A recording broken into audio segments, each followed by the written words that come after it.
Council, I've made no secret about my concerns regarding the new 3-bin FOGO waste system, and even before it was introduced. And since its introduction, nothing's changed my mind that this policy is little more than a feel-good thought bubble from the state government who, in their infinite wisdom, decided when it comes to dealing with waste, it was not government or big business who would do the heavy lifting, but the families of WA. And as a council, we expected that when this came in, that people would kick off. It's no surprise then that conversations about this regime have blown up the community Facebook pages from the very first day it was rolled out. And I acknowledge that not all comments have been critical of the regime. There are many supporters. Even me personally, I actually like the lime green lid bin, because having a weekly garden and organic waste pickup saves me from going up to the Wollaston tip. But the lime green bin is not the important one here, because all of the talk has been around the smaller fortnightly red lid bin, which very simply is causing difficulty and disruption to too many of our city's families. It's an easy line to say, difficulty and disruption, but no words can truly articulate the genuine impact that this is having. To leave used nappies, both adult and child nappies, in a bin for 14 days.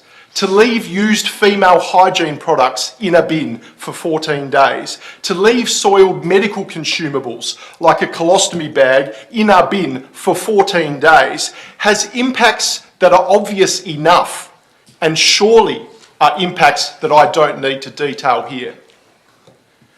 And even those households without those issues, to leave meat trays in a bin for 14 days, to leave used tissues or paper towels in a bin for 14 days. Frankly, to leave any rubbish in a bin for 14 days is unhygienic, stinks to high heaven, and is causing pests like rats and maggots to infest our waste.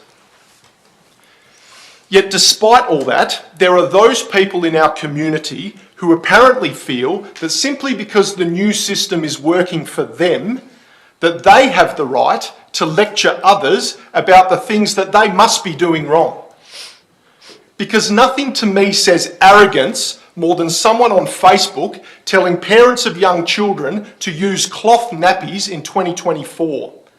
Nothing says arrogance like somebody suggesting we have to drive to Midland to buy our loose produce from one of those expensive whole food hippie stores instead of buying it from a little plastic bag at our local supermarket.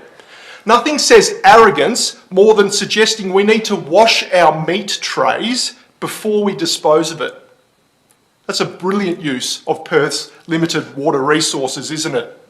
Completely tone deaf. And I have a message for those people, because if this new regime works for you, then good for you, mate. But don't you dare be so arrogant as to assume to understand the circumstances of every single family in the city of Kalamunda. And there's a lot of families out there. On 16 November, not 10 days ago, a petition was started to change the system in this city. In less than 48 hours, it got more than 750 signatures. And as at earlier this evening, it had more than 1,400 signatures. It is some of the clearest evidence to date about how our community really feels about this system that was forced upon us by some state government bureaucrat. But I do want to state publicly that the suggestion that I've seen going around that we never had a choice because this was a state government initiative is wrong. It's not true. Because we only have to look at our next door neighbour over Tonkin Highway, the city of Gosnells. They don't have and have no plans to introduce the system we've got. Why? How? Well, for the benefit of the public who don't know, there's a huge new power plant being built in Kwinana. The power plant will be accepting general waste, the red lid bin stuff, and burning it to generate electricity. Now, the city of Gosnells signed up for their general waste to go to that big furnace. So they thought, well, we're not sending anything to landfill anyway, Why would we sort out the organic stuff? And that makes sense to me. But what doesn't make sense is who else has signed up to deliver their general waste to that same Kwinana power plant. That's right, the city of Kalamunda. And we heard before the meeting that the plant is 95% complete, and despite delays, it's still intended to go ahead. And when it goes ahead, what we end up with out of this whole 3-bin waste sorting exercise, what we're putting our ratepayers through is just one big pile of compost. You think our city's ratepayers are annoyed now, because if they knew all this, they'd hit the roof. This motion before you tonight, councillors, is about common sense. It's not calling for a rush to change things tomorrow.